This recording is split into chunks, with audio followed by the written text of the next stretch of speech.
like to open all of my formal talks in this country by paying tribute to the original inhabitants of the land on which we gather.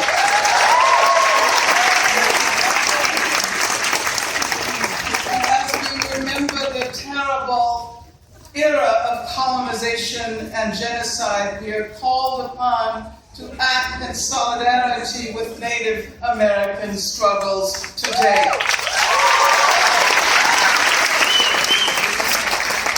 And so my warmest congratulations to the 48th graduating class, the largest class in the history of this institution, the Pitzer College class of 2012.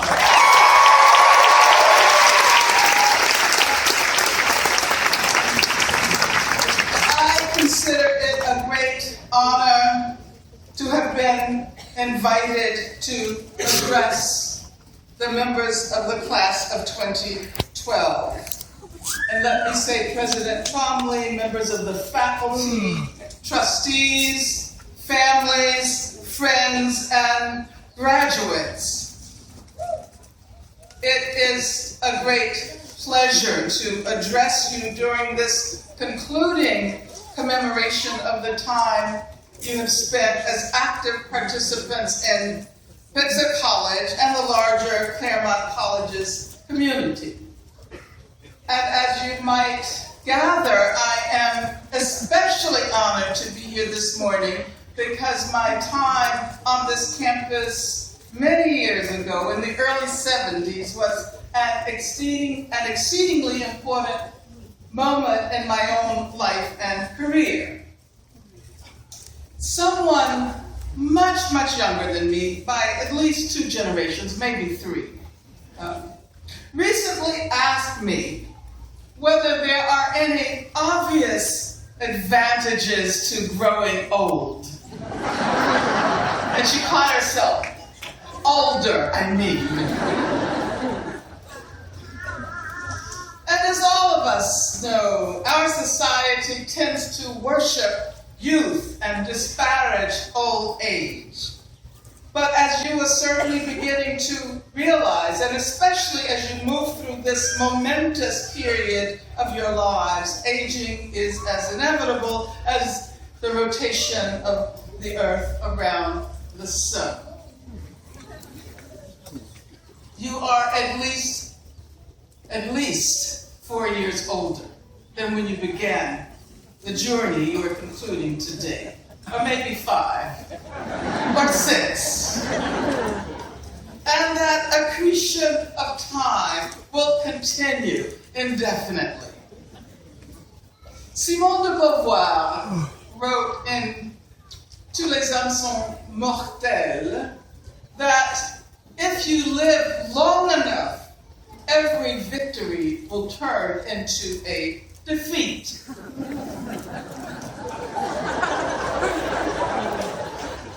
But this is commencement day. And on such days, we try to keep our pessimism in check. So perhaps we should consider the reverse. If you live long enough, every defeat will turn into a victory.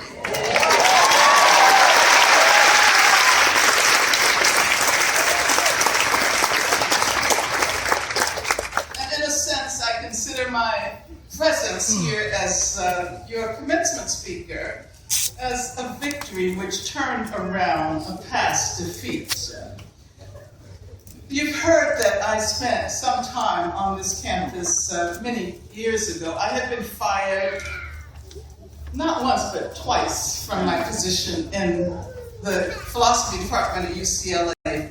The first time for my political affiliation, my membership in the Communist Party, and the second time for my involvement in the campaign to free the Soledad brothers, which the Regents considered to be behavior unbecoming a professor.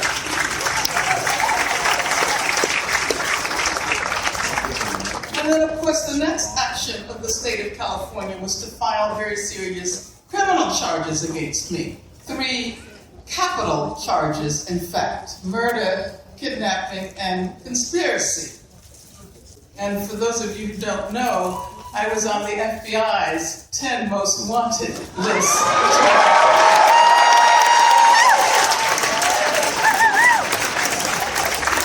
And so you see that it's possible to deter a defeat into victory. You are applauding today. Ordinarily, I wouldn't share so much of my own personal history in a commencement address, but there's a connection between the story and my presence here this morning.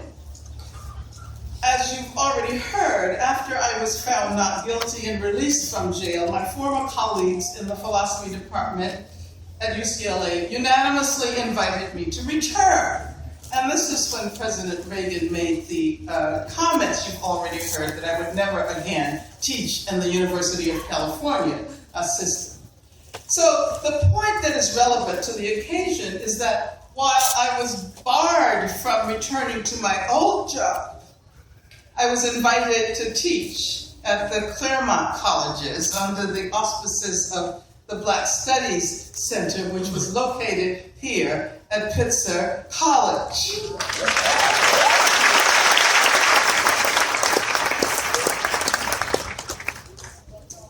And you've heard too that the class was held at a secret location. We were all trying to learn under siege. But that was a different year. And I don't think you knew about this when you invited me to be your commencement speaker, did you? Well, there are a couple of newspaper articles you can find if you Google Angela Davis and the Claremont colleges. But the point is, I was offered a visiting position here, which jump-started my university career again. And if you live long enough, a defeat will turn into a victory.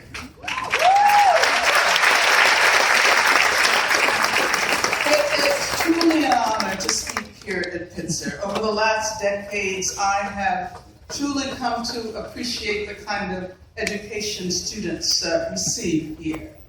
Every single one of you is extraordinary in your own right. And especially having successfully moved through curricula and extracurricular practices that emphasize social justice, intercultural understanding, interdisciplinary learning, student engagement, and environmental sustainability. And of course you recognize those concepts, right? You know that they constitute the core values of your college. And so my question is this: will you remember these core values 5 or 10 or 30 or 50 years from now?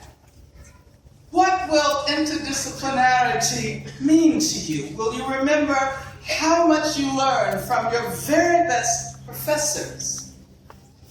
And will you also remember that not all knowledge emanates from the classroom? Woo!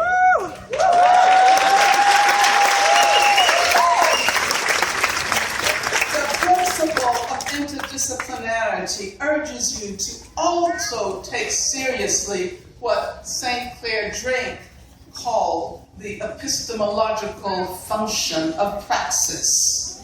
The epistemological function of praxis. Whenever I deliver commencement addresses, I have to disassociate myself from those speakers who assume that their role is to encourage graduates to go out and conquer the world. To be many imperialists, so to speak. The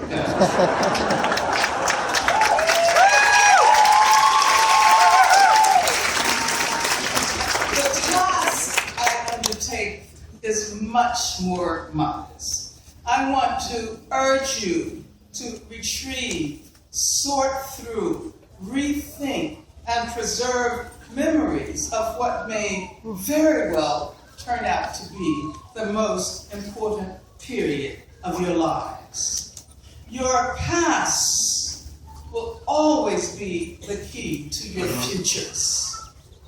As the philosopher Henri Bergson said, the present contains nothing more than the past, and what is found in the effect was already in the cause.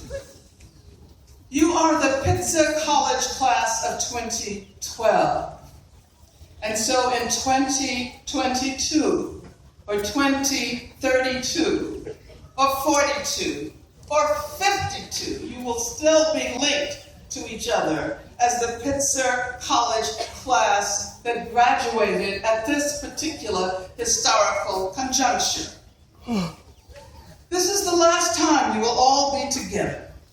So take a deep breath and look around at the women and men and trans and other gender non-conforming people.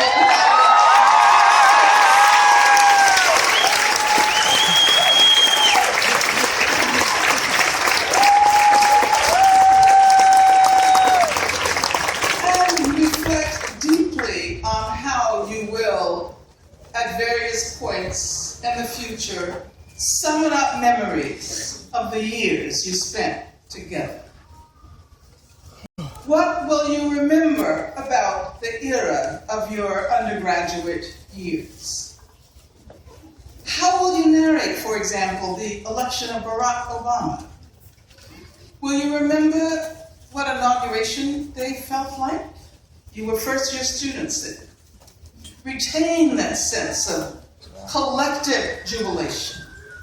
And know also that the future is a collective process. Know that each one of you can contribute to that collective process.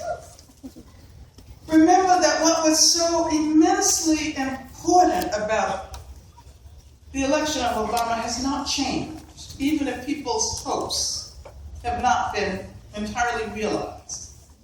At the time of the election, hope meant jobs and health care and education, and a process of purging the country of its racism, its Islamophobia, its anti-Semitism, its sexism, its homo and transphobia, its militarism and wars in the Middle East, its support of the occupation of Palestine, its prison industrial complex, its environmental ignorance, its xenophobia, its ableism, its assumption that only human life has integrity, and only some humans at that. It's assumption. It's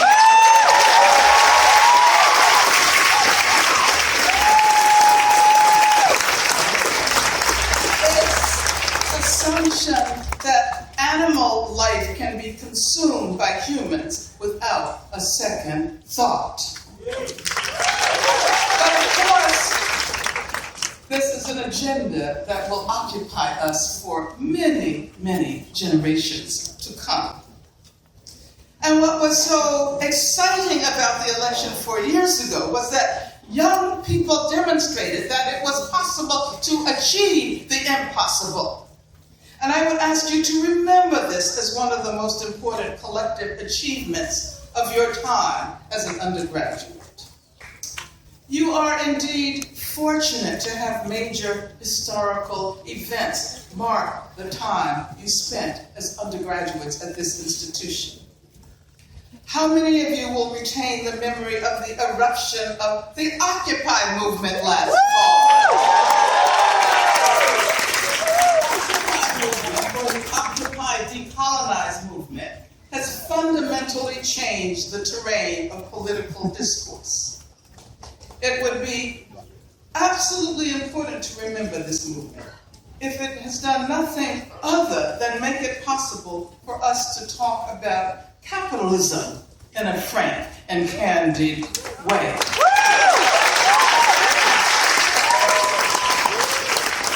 But of course, it has accomplished many other things. It taught us to make good use of the amazing technologies of communication to which we have access today.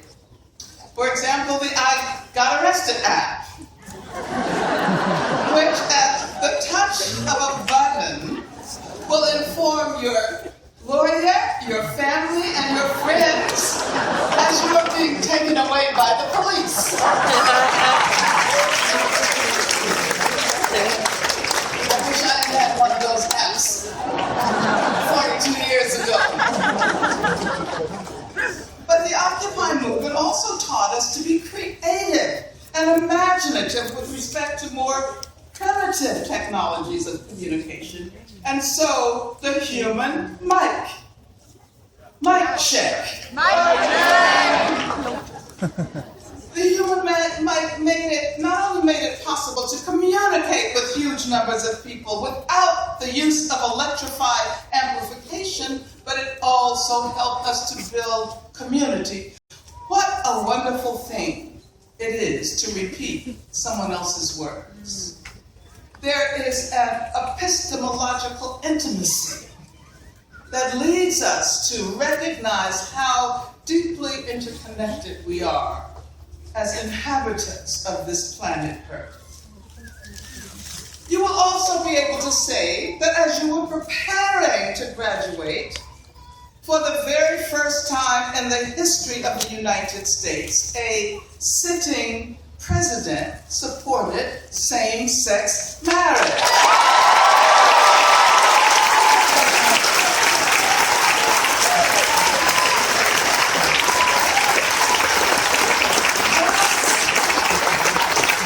Legitimizing this important 21st century civil rights movement. Toni Morrison has written that when one is free, one must free someone else. The function of freedom is always to free someone else. And so this is what I hope you will remember. You can never be truly free if you do not join efforts to free someone else. I hope you will remember that the core values embraced by your college, Pitzer College, that core value, for example, of social justice. And if you do remember this core value of social justice, you will know that as your life proceeds, and as you do grow older, as you will always know how to stand up for freedom, for hope, for justice, for equality, for education, and for the incomparable power of the imagination. So, congratulations once more to the Pitzer College class of 2012.